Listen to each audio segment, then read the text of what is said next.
राधे राधे दोस्तों। आज हम आपको सुनाएंगे पियर आई बहन पर जब भैया भाभी ने लगाया चोरी का इल्जाम।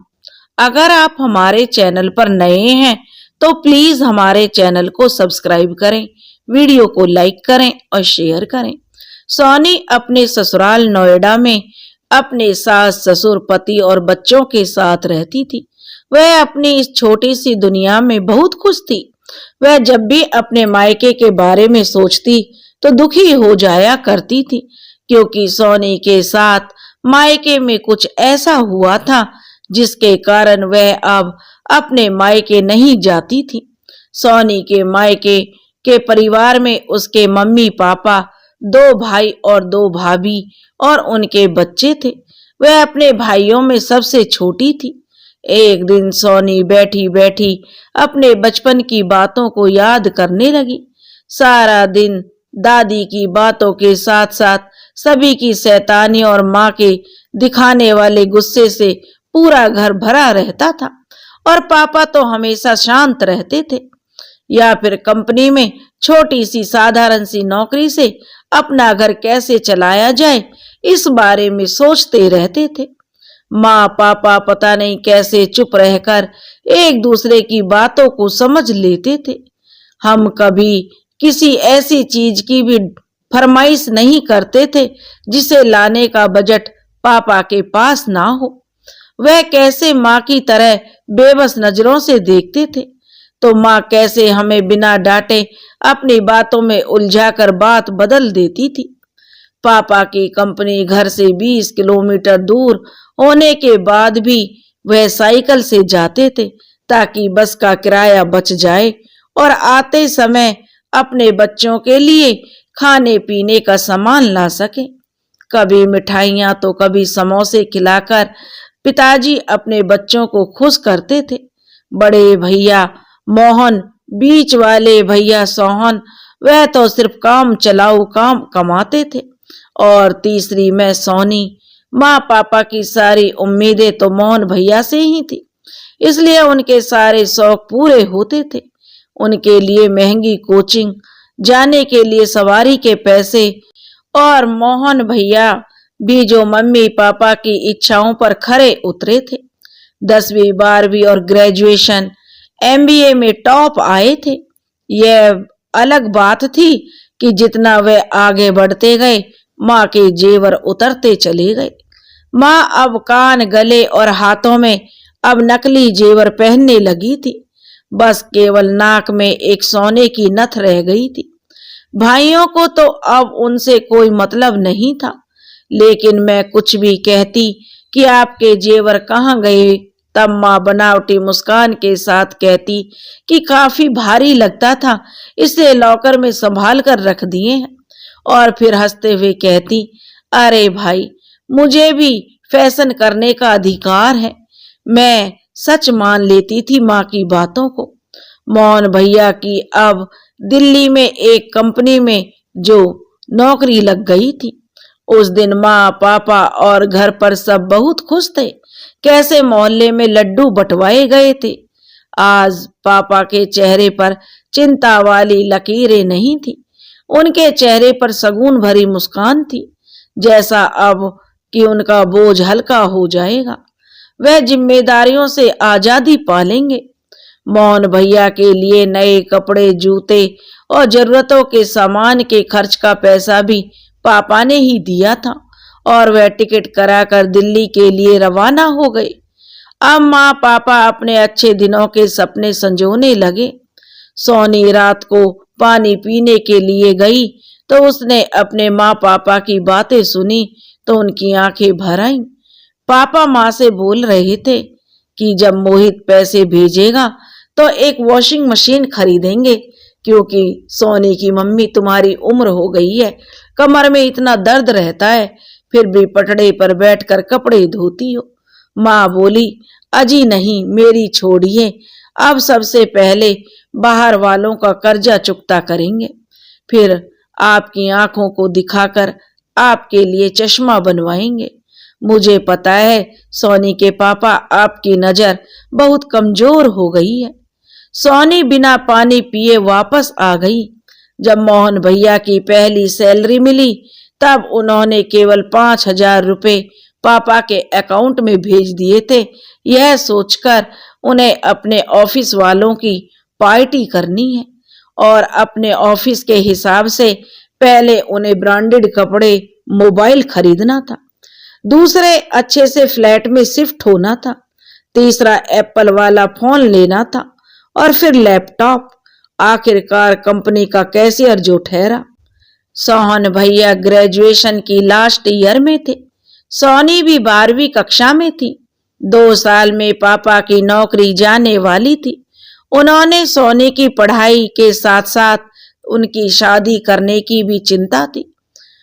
आपने अपनी सारी परेशानियों का हल मोहन भैया में वो देखते थे, पर ऐसा हुआ नहीं। मोहन हर महीने कभी 2 कभी 4,000 रुपए भेजता और अपनी परेशानियां बताकर टाल देता। मोहन भैया की नजरें अपनी कंपनी के बॉस की बेटी से मिली और उन्होंने उससे प्रेम विवाह करने का फैसला सुना दिया। अपने बॉस का भी इस चीज से कोई आपत्ति नहीं थी। आखिरकार इतना होनहार था जो दामाद मिला था, वह बहुत पढ़ा लिखा होनहार था। शादी दिल्ली में हुई। मोहन भैया ने घर के सभी सदस्यों के आने के टिकट, पहनने लायक कपड़े का इंतजाम करा दिया था। दिखावा करते हुए भाभी और उनके पापा हमसे मिले, परंतु रहे हम उनके पीछे ही। माँ खुश थी अपने बेटे मोहन की शादी होता देखकर। पापा तो अंदर ही अंदर घुट रहे थे और शादी हो चुकी थी। मोहन और प्रिया भाभी 4 साल के लिए अमेरिका बिजनेस के लिए चले गए। सोहन भैया ग्रेजुएशन की लास्ट ईयर में थे। सोनी 12वीं में थी और 2 साल में पापा की नौकरी भी जाने वाली थी। उन्होंने सोनी की पढ़ाई के साथ साथ सोनी की शादी करने की भी चिंता थी। अपनी सारी परेशानियों का हल वे जो मोहन भैया में ही देखते थे, पर ऐसा हुआ नहीं। मोहन हर महीने कभी 2 कभी 4,000 रुपए भेजता और अपनी परेशानियां बताकर टाल देता। मोहन भैया की नजरें अपनी कंपनी के बॉस की बेटी से मिली हुई थी और उन्होंने प्रेम विवाह करने का फैसला सुना दिया। उनके बॉस को भी कोई आपत्ति नहीं थी। आखिरकार इतना होनहार दामाद जो मिला था। शादी दिल्ली में हुई। मोहन भैया ने घर के सभी सदस्यों के आने के टिकट और पहनने लायक कपड़ों का इंतजाम करा दिया था। दिखावा करते हुए भाभी और उनके पापा हमसे मिले थे और परंतु हम रहे उनके पीछे ही। माँ तो खुश थी अपने बेटे मोहन की शादी होता देखकर, लेकिन पापा अंदर ही अंदर घुट रहे थे और शादी हो चुकी थी। मोहन भैया और प्रिया भाभी 4 साल के लिए अमेरिका बिजनेस के लिए चले गए। अब वह भी वापस घर आ गए थे। सोहन ने उदास पापा के कंधे पर हाथ रखा था, जैसे कह रहा हो, पापा आप चिंता ना कीजिए, मैं हूं ना। अब सोहन ने कॉलेज के साथ साथ पार्ट टाइम कंपनी में काम करना शुरू कर दिया था। अपने घर की स्थिति देखकर पापा ने उन्हें थोड़ा डांटा भी और नाराजगी जाहिर की और हर बार की तरह माँ ने संभाल लिया। पापा की नौकरी जाने के बाद सोहन भैया उनकी कंपनी में मैनेजर हो गए। सोनी की शादी जो सोहन के दोस्त सुमित के साथ हो गई। तब सुमित केवल रेलवे में नए भर्ती हुए थे और आज वह अपने दम पर प्रमोशन हासिल कर रहे थे। सोहन की शादी में प्रिया नहीं आई। प्रिया उस समय मां बनने वाली थी। मजबूरन जो मोहन ही शादी में शामिल हुआ था। मां अपनी बड़ी बहू प्रिया के पैर आंगन में कब पड़ेंगे, यह सोचते सोचते उसकी राह देखते देखते भगवान को प्यारी हो गई, लेकिन प्रिया भाभी नहीं आई। अब सोहन की पत्नी दीपा का व्यवहार में जो बहुत अच्छी थी, बिल्कुल माँ की परछाई की तरह। सुमित का तबादला जब आगरा से जो मेरठ में हुआ तब मैंने अपने सारे गहने अपनी माँ के लॉकर में रख दिए थे। जब शहर में आऊंगी तो आकर ले लूंगी, तब ले जाऊंगी। यह सोचकर तब माँ ने मेरी अमानत संभाल कर रखी और चाबी पापा को दे दी थी। छोटी भाभी दीपा और सोहन भैया को भी यह बात पता थी। मुझे मुंबई में सेट होते होते कई महीने गुजर गए, लेकिन गहनों की कभी जरूरत नहीं पड़ी। और अपने जेवर आकर मैं ले जाऊं, अचानक एक दिन माँ इस भरी दुनिया में पापा को अकेला छोड़कर चली गई। तब पहली बार घर पर बड़ी भाभी प्रिया आई थी। 15 दिन शांति हवन के बाद पापा ने जो सोनी को बुलाकर चाबी दी और कहा, बेटी सोनी, अपना सामान ले जाना। मैंने पापा से चाबी ले ली। अगले दिन सबको जाना था। कपड़े पैक करते हुए मुझे ध्यान आया कि पापा ने मुझे चाबी दी थी, तो मैं माँ के कमरे में जाकर लॉकर खोलने लगी।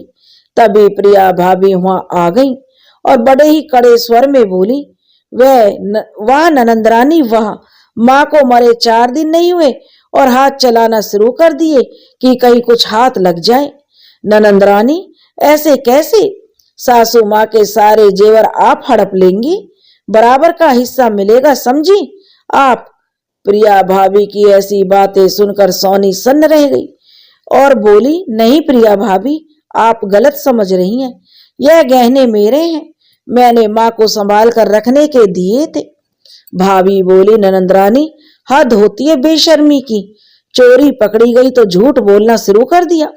प्रिया भाभी लगभग चिल्लाते हुए बोलती जा रही थी, एक तो चोरी और ऊपर से अकड़ दिखा रही हो मुझे। मत सिखाओ, मुझे सब पता है कि तुम जैसे छोटे लोगों की सोच।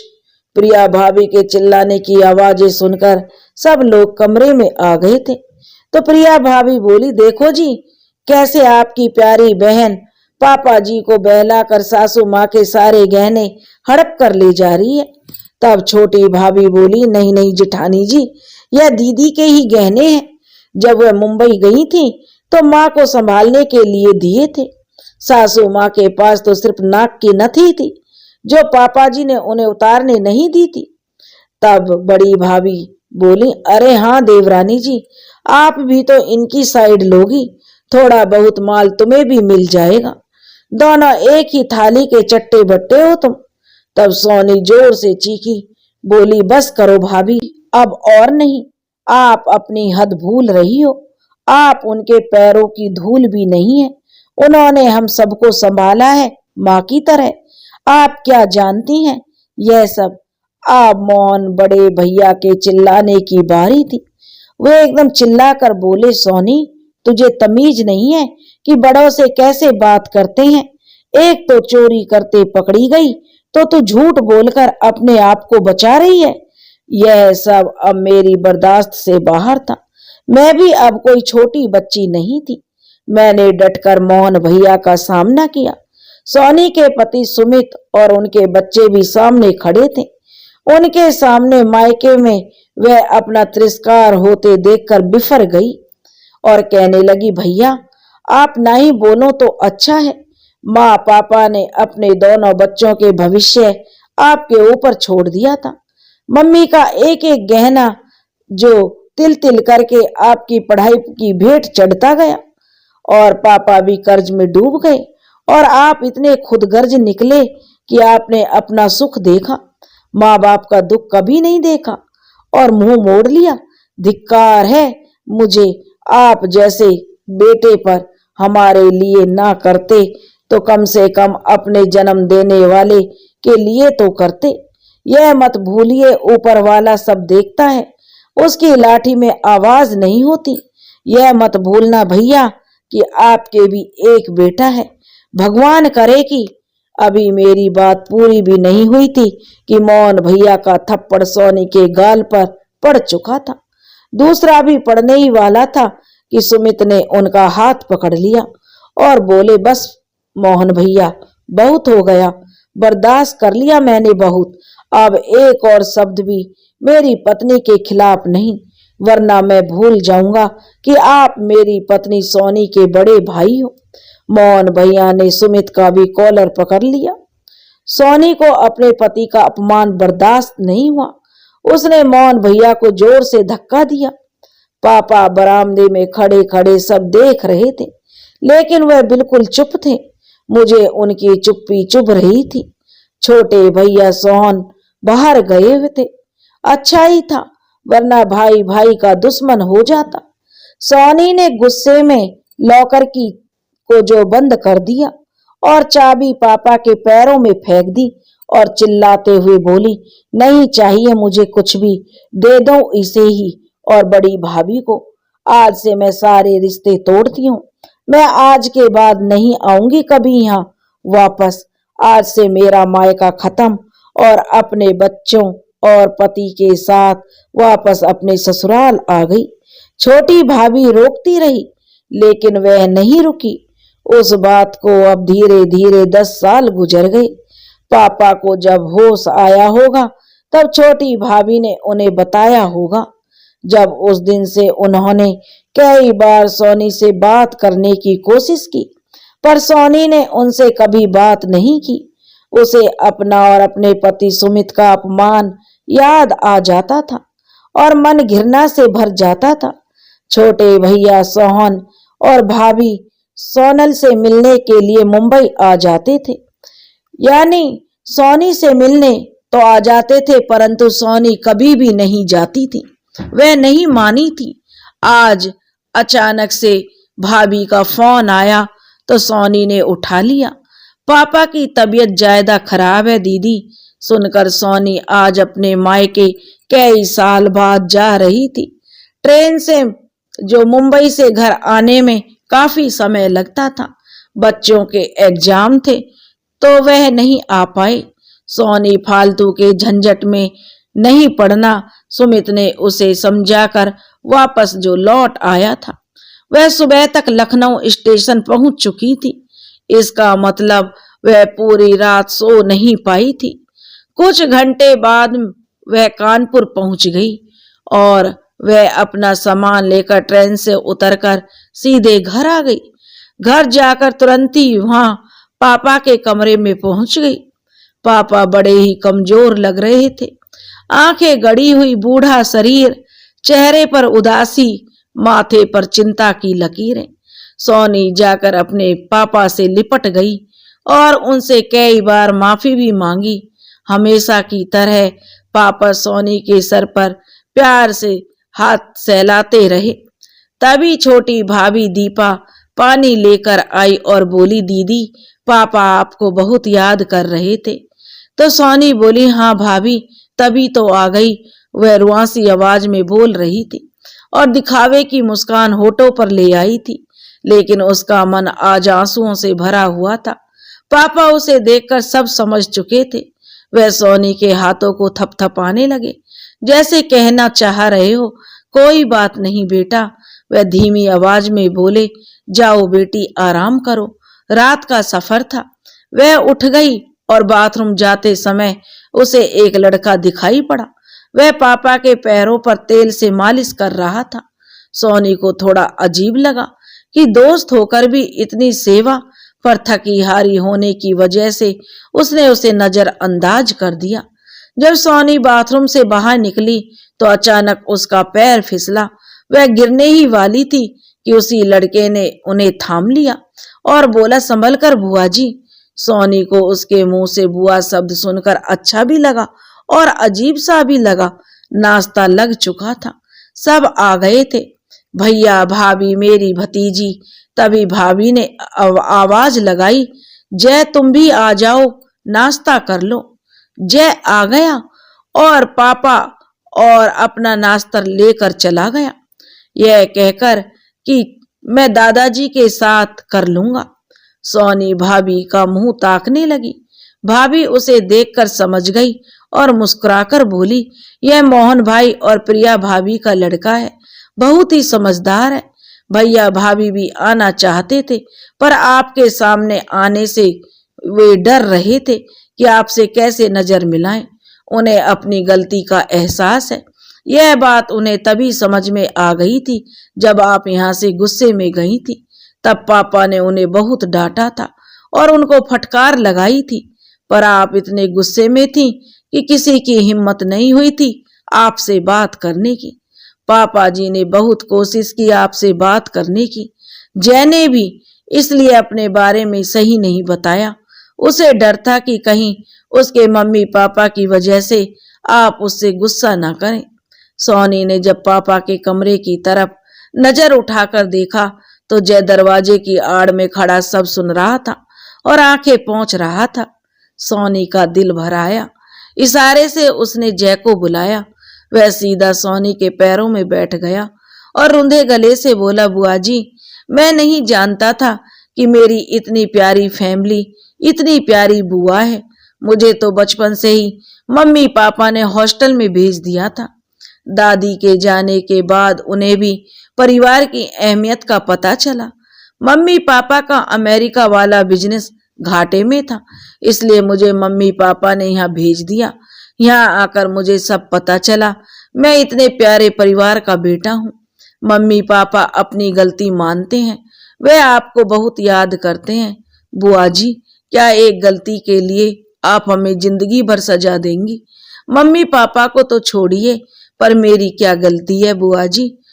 उसकी इतनी समझदारी, प्यारी भरी बातें सुनकर सोनी की आंखें में आंसू बहने लगे। सोनी ने उसे अपने सीने से लगा लिया। अगले दिन पापा की हालत और ज्यादा खराब हो गई तो मोहन भैया ने सोन भैया को आज फोन करके सब बताया और वे वहां पहुंच गए। सोनी उन्हें देखकर अपने कमरे में जाने लगी तो मोहन भैया ने सोनी का हाथ पकड़ लिया और बोला, मेरी बहन मुझे माफ नहीं करेगी क्या? वहां कुछ बोल नहीं सकी थी मैं, सिर्फ उन्हें देखते ही रह गई। तभी प्रिया भाभी भी सोनी के पैरों में आकर गिर गई और कहने लगी, सोनी, मुझसे बहुत बड़ी गलती हो गई। मैंने तुम्हारा बहुत अपमान किया। आज सच्चे दिल से माफी मांगती हूँ। सोनी ने उन्हें पैरों से उठाकर अपने गले लगा लिया। कोई बात नहीं भाभी, गलती सबसे होती है। एक गलती से खून के रिश्ते कभी फीके नहीं पड़ते और अब तो यह जिम्मेदारी इन नवाबजादे ने संभाल ली है। जय आकर मुझसे लिपट गया और बोला, थैंक यू बुआ। पापा ने छोटी भाभी को कुछ इशारा किया। भाभी अंदर जाकर चाबी लेकर आई। चाबी लाकर उन्होंने मोहन भैया के हाथ में दे दी। उन्होंने लॉकर से जेवर लाकर मेरे हाथों में थमा दिए और हाथ जोड़कर खड़े हो गए। और सोनी बोली, मोहन भैया, बात जेवर की नहीं है, बल्कि मेरे पति सुमित का आपने अपमान किया था। पापा की आंखों में एक आस थी। वह अंतिम घड़ी में परिवार को एक होता देखना चाहते थे। वह आशा भरी उदास नजरों से उसे एकटक देखते जा रहे थे। उसने भी उनकी बात का मान रखा और मोहन भैया के गले लगे। रात को ही पापा इस भरी दुनिया से छुटकारा पा गए। वह भगवान को प्यारे हो गए और उसने अपने पति सुमित को फोन करके सोनी ने सब कुछ बताया। वह उनके अंतिम संस्कार पर आए। मोहन भैया और भाभी ने सुमित से माफी मांगी और वो वापस मुंबई लौट गई। कुछ दिन बाद सोनी घर गई। जब वह जाने की तैयारी करने लगी, जाते समय फिर से भैया भाभी ने उनसे माफी मांगी और उसे गले लगाया और बोले, मैं अब तुम्हारे लिए और सोहन के लिए पापा की जगह हूँ। कोई जरूरत हो तो बेझिझक बोलना। उसने हामी भरी और भारी मन से जो सोनल वापस आ गई। रिश्ते तो जुड़ गए थे, पर खोखलेपन के साथ। आज भी सोनी के दिल में टीस सी उठती थी। भैया भाभी को अपनी गलती का एहसास था, बस उसके ही मन में एक गांठ थी, लेकिन समय के साथ शायद वह भी पिघल जाए। दोस्तों, रिश्ते कच्चे धागों की तरह होते हैं। एक बार अगर टूट जाए तो दोबारा जोड़ने में गांठ पड़ जाती है। इसलिए बिना सोचे समझे कभी गुस्से में किसी पर नहीं भड़कना चाहिए। रिश्तों में चाहे कितनी भी कड़वाहट क्यों ना आ जाए, एक मौका जरूर देना चाहिए। अब मैं भी सोचती हूँ कि काश उस दिन मैं ज्यादा गुस्सा ना करती। दोस्तों, अगर आपको यह कहानी पसंद आई हो तो प्लीज हमारे चैनल को सब्सक्राइब करें, वीडियो को लाइक करें और शेयर करें। राधे राधे।